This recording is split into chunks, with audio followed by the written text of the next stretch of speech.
네, 안녕하세요. 오늘 비 많이 오죠?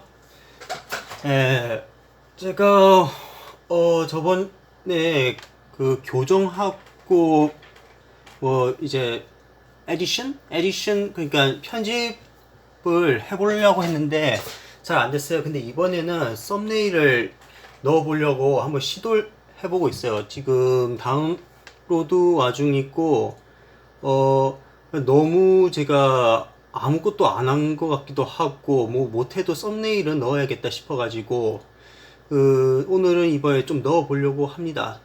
오늘 컨텐츠는 뭐, 다른 한 세 가지 정도, 아니, 네 가지 정도 생각했는데, 오늘 하필 그 어떤 분이 그 사업을 이제 시작하셨는데, 자기 그 웹사이트에 컬럼 같은 걸 써달라고 하세요. 이제 본인이 하고자 하는 사업이 역사 관련해서 사업을 하시려고 하는데, 이제 우리 한국 역사, 뭐 고대사든 근대사든 뭐 여러 다방면에서 이제 우리 왜 그걸 하시려고 하냐면은, 그런 어떤 우리나라 사학계가 별로 역사에 대해서 제대로 가르쳐 주지 않는 것들이 있어요.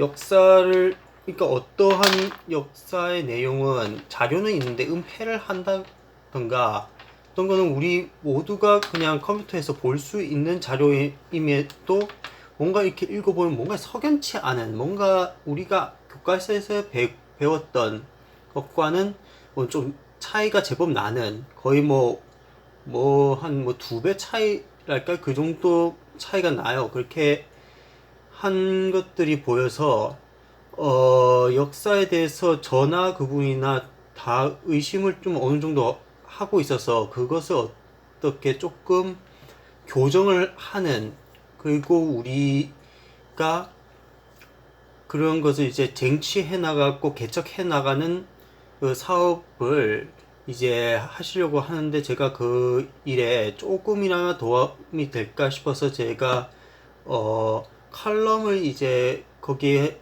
비슷하게 이제 좀 기재를 해보려고 해요. 그것을 하기 위해서 역사에 대한 컨텐츠를 이제 조금씩, 하나하나씩 이제 조금 만들어 보기 시작해야 될 것 같은데, 글쎄요, 우리 역사에 대해서 뭐 얘기하려고 하면은 뭐를 얘기해야 되나? 뭐, 무슨 뭐 역사적 사건 이런 것을 얘기할 만한 상황은 아니고요. 지금 이, 어, 상황에서는. 그런데 우리나라가 이제 얼마나 역사 왜곡이 됐나, 어떠한 과정으로 역사가 왜곡이 됐나에 대해서 뭐 잠깐 설명만 드리고 오늘 영상을 거기서 끝내려고 해요. 우리나라 역사가 생각보다 제법 오래됐어요. 뭐 여러 학자들이 생각, 뭐 이제 주장하신 분도 있고, 물론 그것을 부정하시는 분들도 있는데, 뭐 근데 솔직히 그 우리가 잘 알고 있는 뭐 반만 년의 역사라는 거는 사실 뭐 어떠한 근거가 없어요. 사실. 네. 그것보다 길었으면 길었고 짧았으면 짧았지, 반만 년이라고 하는 5천 년이라고 하는 그것을 딱 설정을 할 수가 없어요. 그런 어떠한 사료도 없어요. 근거도 없어요. 그 그건 그냥 교과서에서 우리 나라 사람들이 그냥 알기 쉽게 만들어 놓은, 그냥 뭐랄까, 영화관에서 뭐 개봉 박두 한 옛날처럼 하듯이 그냥 하나의 어그로예요, 그게.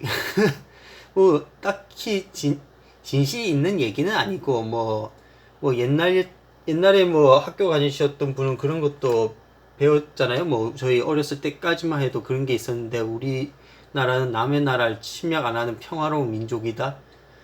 웃기지도 않은 얘기죠. 우리나라 조상들이 깨부시는 거 굉장히 잘합니다. 전혀 평화하고는 거리가 멀어요. 근데 이제 그런 것이 이제 박정희 대통령 시절에, 제 생각에는 그 당시 유엔에게 좀 그 사람들 원하는 대로 좀 맞춰주고 자신의 독재 정권을 좀 유지하기 위해서 그런 프레임을 이제 그 학생들한테 가르치고 했던 것 같은데 전혀 사료적 바탕으로 봤을 때는 사실이 아닙니다. 우리나라는 굉장히 호전적이고 깨부시는 걸 좋아하고 일제시대 강점기 때 또 얼마나 독립운동을 하기 위해서 엄청난 피를 흘려가면서 싸운 그 애국 충정의 조상님들이 많으시니까 그렇기 때문에 이러한 우리 머릿속에 있는 그 역사적 프레임들을 하나하나씩 벗겨나갈 필요가 있습니다. 그리고 우리 자신들을 제대로 우리의 정체성을 제대로 알아야지 계속 그런 뭐 이전에 배웠던 걸로 생각하면은 우리가 우리 정체성이 뭔지도 몰라요. 우리 정체성이 긍정적이든 부정적이든 그건 상관이 없어요. 그걸 통해서 우리가 앞으로 발전해 나가야지 내가 어느 위치에 있는지도 모르는데 나 혼자 나는 평화를 사랑하는 사람이야 라고 믿는데 전혀 자신의 행동이 평화롭지 않으면 그건 뭐가 되는 거죠?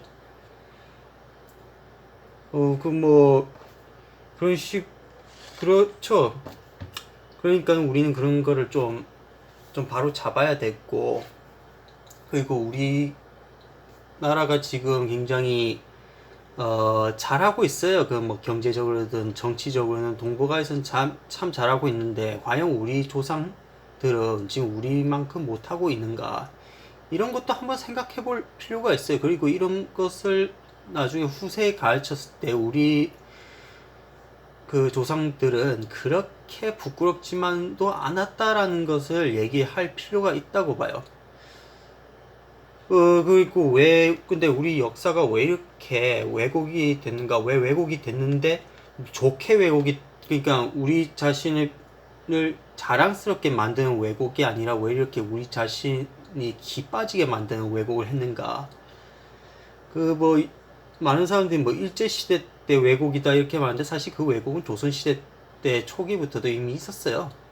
뭐, 조선이 뭐 고려사 쓰면서 고려사도 왜곡하고 그리고 국경선 같은 것도 밀리다 보니까 국경선 같은 것도 왜곡을 하고 정작 당대 선비들이 그냥 사서 오경 같은 거 이런 거 읽는데 바쁘다 보니까 우리나라 국토에 대한 지식이 전무합니다.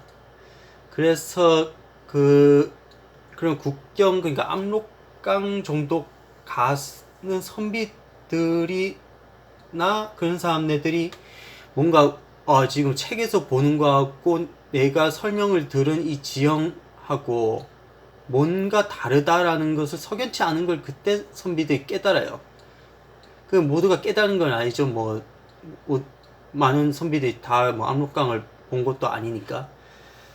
이제 그런 의문점이 그 당시에 몇몇 지식인들한테도 의문점이 있었어요. 근데 이런 문제점이 나중에 겸선이라든가 정약용도 직접 본인들이 안 가봐가지고 그렇게 자신도 알지도 못하는데 그렇게 왜곡을 해놨고, 그걸 이제 일제 감정기 때 일본 사람들이 들어와서 그 조선 선비들이 그러니까 그 정약용 같은 비경험자, 그러니까 정작 그곳에 가보지 않고 역사를 쓴 사람들의 자료를 가지고 그 바탕을 가지고 역사 집필 해서 그것이 요즘 그 주류 학계라고 불리는 사람들이 계속 맥통을 이어오고 있는 거거든요. 그래서 이런 것들을 다시 고대 사료들을 보고 또 그 당대 사료들을 보고 근대 사료는 이제 근대 있는 자료들은 왜곡이고 자시고 그건 어느 정도 얘기를 조금 해석의 차이는 있을 수 있지만 대체적으로 팩트는 많습니다. 근데 이제 그 위쪽으로 올라가면 갈수록 더 해석의 여지가 많이 남는 거죠. 기록이 많이 남지 않으니까. 그럼에도 그렇게 기록이 많이 남지 않아도 지금 우리가 배우는 방식의 그거는 사료와는 전혀 맞지 않는 경우도 많습니다. 이제 최소한 그런 거라도 바로 잡아야 되는 게 우리가 가야 될 역사의 길이라고 저는 봅니다. 그래서 제가 컬럼을 쓰고 그 내용을 어느 정도 공유하는 영상을 만들어 볼까요? 그러면 다음에 그런 영상을 기다려 주십시오. 자, 오늘 여기까지.